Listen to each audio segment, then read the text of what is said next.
You know, I have to say that it warms my heart when absolute cinema like F1 overperforms at the box office in the same week that M3Gan 2.0 absolutely bombs.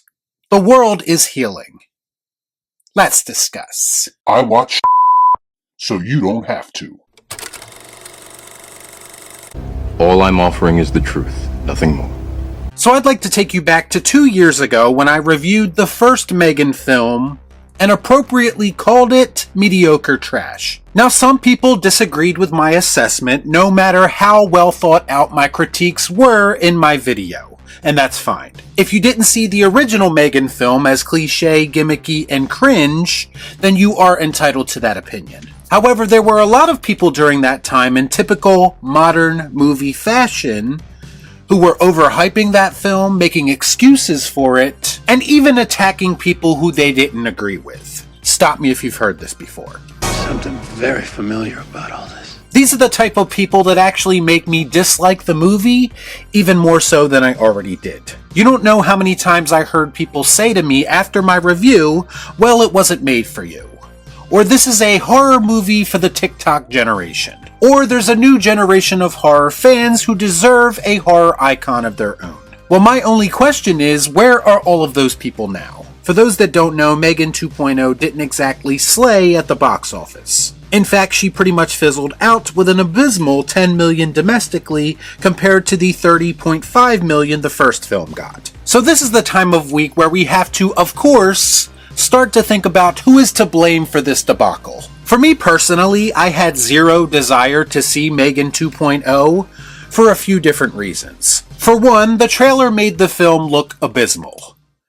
And the other reason being, why would I want to subject myself to another M3Gan movie after I didn't like the first one?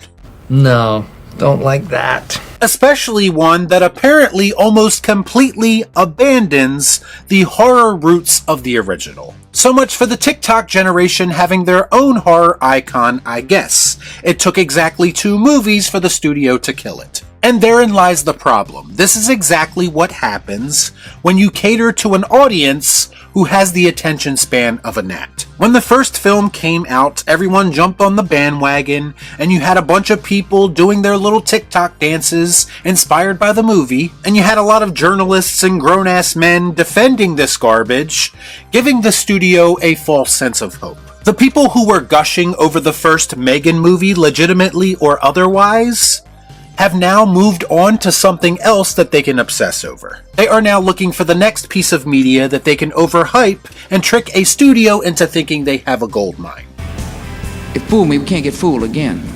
And this, ladies and gentlemen, was my very point 2 years ago when people were trying to dismiss my opinion. You can say that, oh, it's not made for someone like me, and therefore my opinion on it doesn't matter. But then what happens when you don't have the support of the very people who claim to love it? Well, $10 million at the box office is what happens. If you're asking me right now who is to blame for this, I would say it's a combination of people on the internet who overhyped the first movie, and the studio for being dumb enough to believe in that fake hype. On top of all of these social media is not real life talk that we typically have on this channel, we also have the elephant in the room that, I don't know, kind of suggests that maybe not every movie is meant to have a sequel. Stop it! You see, you got lucky with the first movie. You tricked some people into thinking that M3Gan was the next Chucky. You could have just took the W and rode off into the sunset in your Priuses, but you got greedy. Not only did you make a sequel that apparently nobody asked for, you also made a sequel that apparently completely removes the character from the horror genre. Instead of her being a cringe slasher who talks in Twitter speak, she is now a cringe anti-hero who talks in Twitter speak. If you ever needed a great example of the studio listening to the wrong people and investing a lot of money into a foolish concept, then this is that example. M3Gan 2.0 made $10 million domestically in its opening weekend, and it will most definitely make even less in its second weekend, on its way to being completely obscure. My only question is, how long before they do the soft reboot and claim that they are going to bring her back to her horror roots? Do us all a favor, if you do end up making that movie,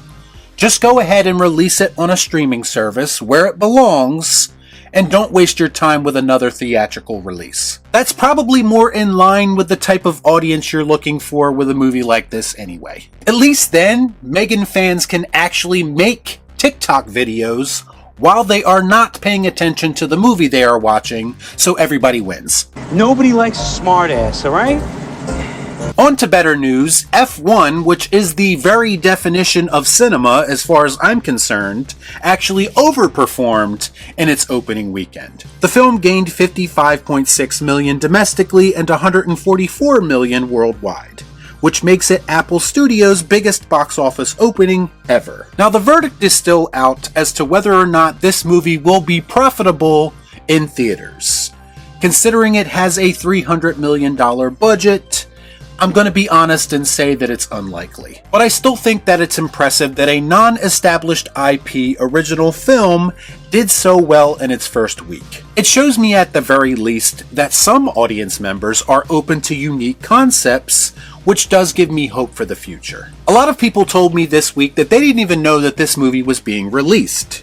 And that's a real shame because I do think that it deserves more eyeballs than it's getting. My best advice to everyone would be to stop arguing about cape shit and dinosaur movies on the internet and go out and see what a real summer blockbuster is supposed to look like. Damn right, that's the only way I work, Cap. Because F1 is the movie of the summer already as far as I'm concerned. Unfortunately, it won't get anywhere near the amount of recognition that some of the slop will, and that is unfortunate. But like I said, we have to start somewhere, and a great opening weekend at the box office is a sign, I hope, of audiences being willing to expand their horizons a little when it comes to what they watch. I'm going to say it again because it's important. Movies like F1 deserve your support because it tells the studio that we want more movies like it. You see, we want movies that offer a good story and great characters along with all of the spectacle. Believe it or not, that is how some blockbusters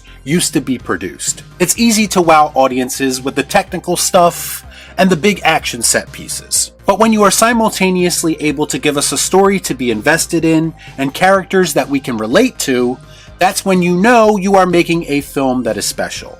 And to me, that's exactly what F1 did.